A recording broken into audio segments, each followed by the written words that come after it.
Information for you.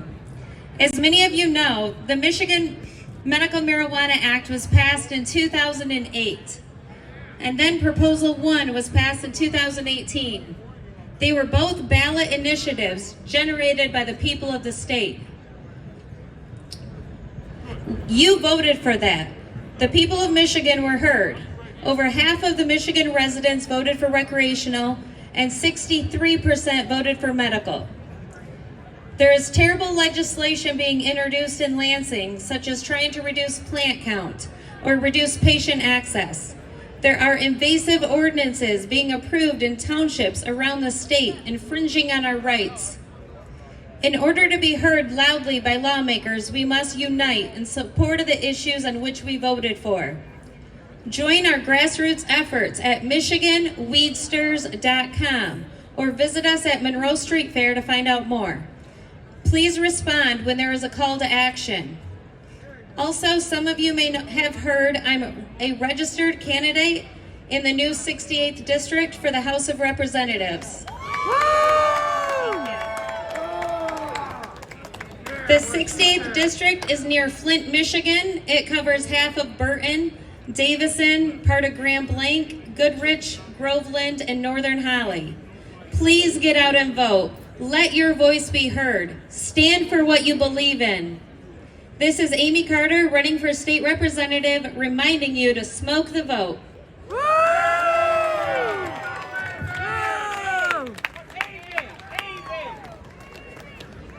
All right, Colin McDougall will introduce our next speaker. We love Amie. And Colin.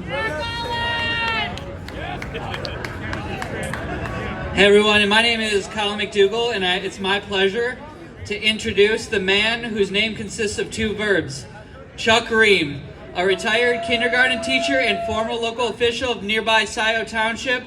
Chuck was instrumental in Ann Arbor's famous $5 fine in 1971. Years later, he facilitated a local medical cannabis petition in Ann Arbor, winning with 74% of the vote, before helping some other cities around the state to do the same, and setting the stage for medical cannabis in 2008. Chuck has significantly helped with legalization efforts. Chuck was a founding member and board member of Michigan Legalize, and helped win a successful 2018 legalization. Chuck now contributes his time to decriminalize nature movement and was instrumental in the 21 passage of Ann Arbor's resolution to decriminalize entheogenic plants and fungi. Chuck has inspired many great activists, including myself. It is my honor to introduce Mr. Chuck Ream.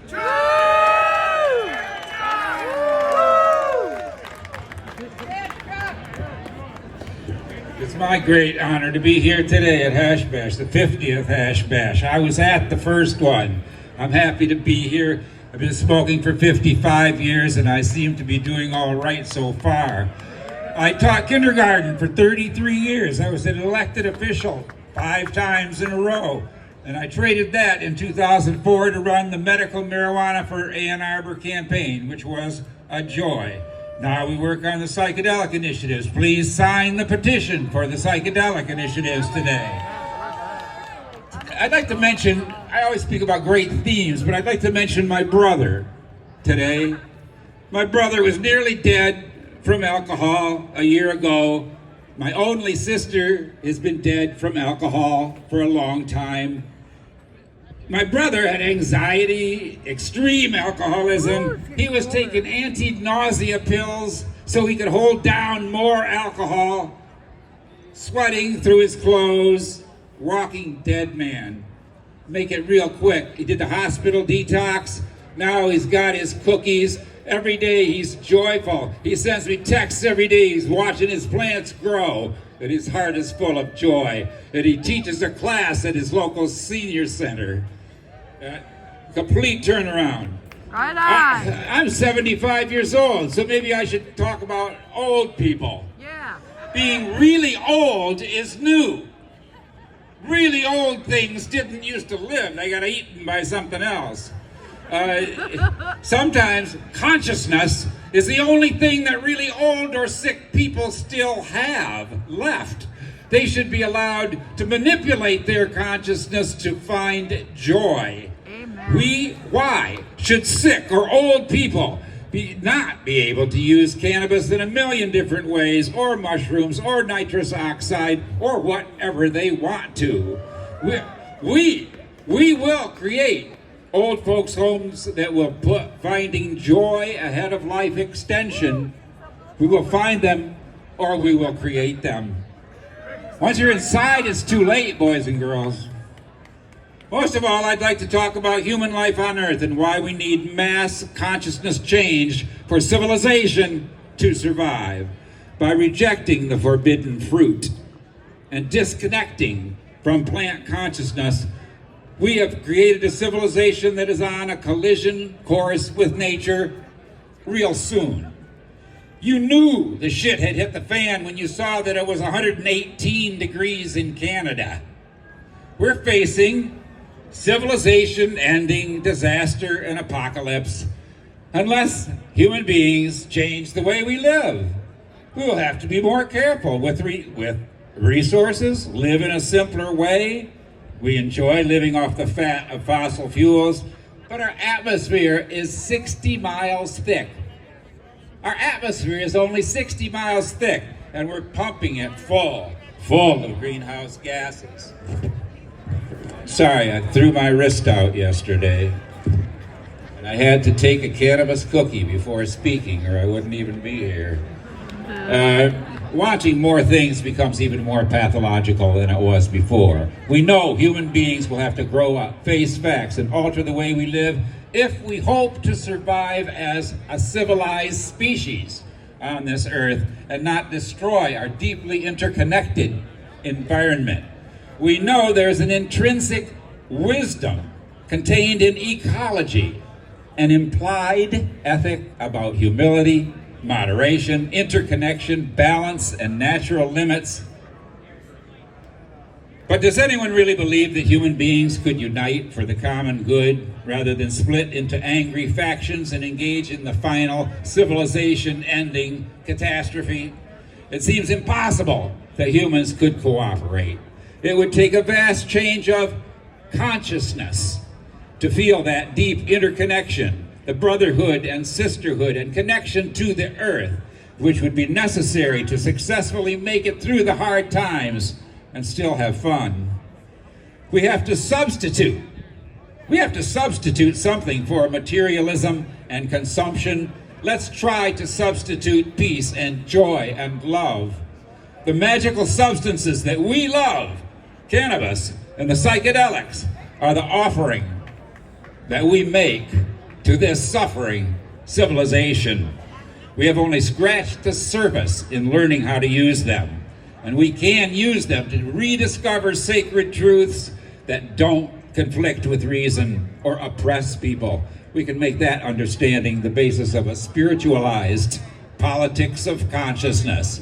That's what I do, is the politics of consciousness. We need a new culture, the re-enchantment of all things. Let's value play and fun and friends and nature and art and thought, not just more stuff. We need the change of consciousness now to see with new eyes.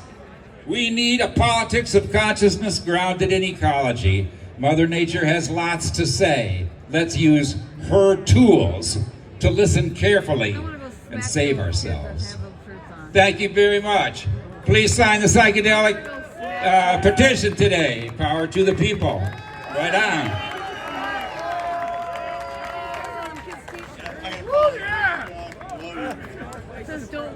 Chuck Ream, everybody. Chuck is a big reason why I got into activism too, just watching him work. He always wins. I'm honored just to be here and talking to everyone with a mix of all the speakers today, like Chuck and Dana Nessel and Ellie Savitt and Michael Thompson. I'm happy to introduce the next speaker as well. I got into this whole plant medicine deal with Oma Medicine, dealing with so many patients after patient during the medical laws when those existed more so than they do today. And I really want to call back to those times of remembering how important this plan is to our health. I wish John Sinclair was here. I want to invite everybody to the Entheo Fest. It's September 19th. It's this Sunday. It's the second annual.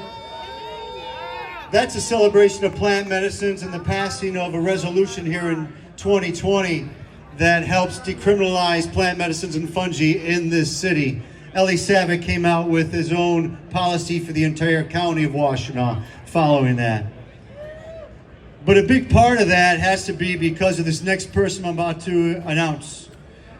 Julie Barron has done extensive research in health and benefits using cannabis and entheogenic plants and fungi with her clients at Blue Sage Health Consulting. Over the past decade, she's been a pioneer in the psychedelic movement. Julie was a driving force in the creation of the psychedelic community's Michigan Psychedelic Society, which is an incredible community that has wider ranges of psychedelic on topics of health and wellness and recovery.